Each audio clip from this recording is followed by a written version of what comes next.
Select Committee.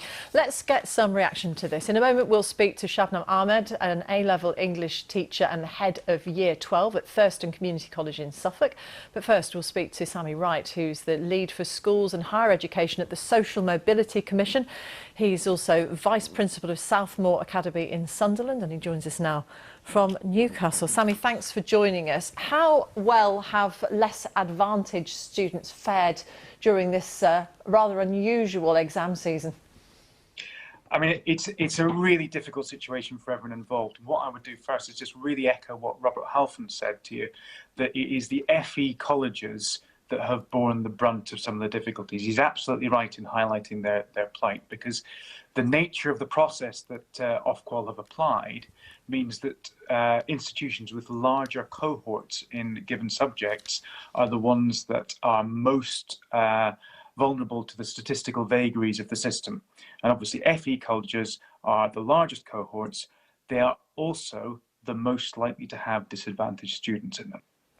What's to stop those colleges then appealing and saying, look, we have evidence, we can prove it, that these students should have done better than this?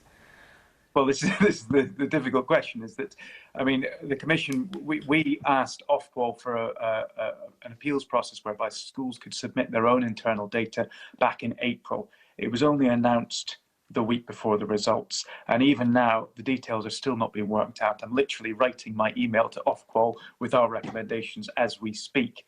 So what is really, really important is, as those details are finalised, people allow for the conclusions that we've all drawn from yesterday's results. And of those, the biggest issue we've got is that the last minute change to allow mock grades as a basis for individual appeals has a lot of problems associated with it. What are those problems? Well, I mean, I'm delighted for any student that's got a mock, which will help them. That's great. But mocks are very, very inconsistent. Now, if I give you an example, if we imagine 3 students of exactly equal ability, exactly equal prior attainment, they have some mocks in March, and the first student breaks up with his girlfriend the night before, goes out, has a late night, wakes up a bit hungover, and doesn't perform very well. The second works really hard, but hasn't understood one key thing, which later their teacher will help them with. The mock has identified that, and they go on to then, be very, very capable.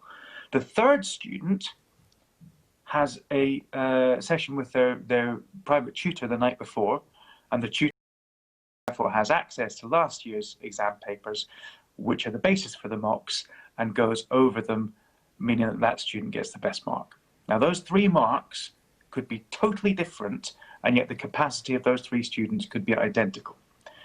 So once we introduce mocks into the equation, we have to bear in mind that if one student is appealing on the basis of their mocks, there may be other students in that cohort, in their class or their subject in the institution that they attend, who may also have grounds for appeal, even if their mocks don't show it.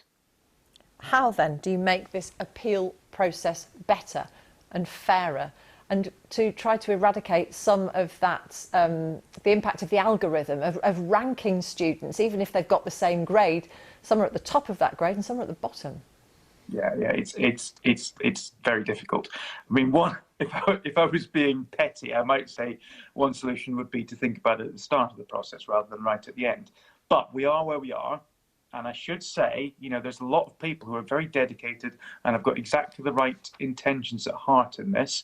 And it's also worth saying that the universities have been brilliant. They've really stepped up. The number of disadvantaged students who are going to university has increased, and there's a lot of latitude being given by most institutions. So there's a lot of positives here as well. But in terms of what we do now with the appeals system, there are some absolutely essential steps that must be part of it for fairness to take place. Number 1, and this might sound like a minor point, but schools must be allowed to appeal without the permission of students. Now, in normal years, they need permission, because in normal years, grades can go up as well as down. But this year, Ofqual have guaranteed that no grades will go down. So we need schools to be able to act on behalf of their pupils even when they don't have written permission. And this is essential because in previous years, we see that overwhelmingly appeals are put in by students in more affluent circumstances and in more affluent schools. And it's actually a problem that's been highlighted last year as a reason for some of the excess achievement in private schools is that they put huge numbers of appeals in. So that happened. Sammy Wright, Lead for Schools and Higher Education at the Social Mobility Commission, thank you very much for your time. Okay, thank you. Well, let's speak to Shabnam Ahmed now.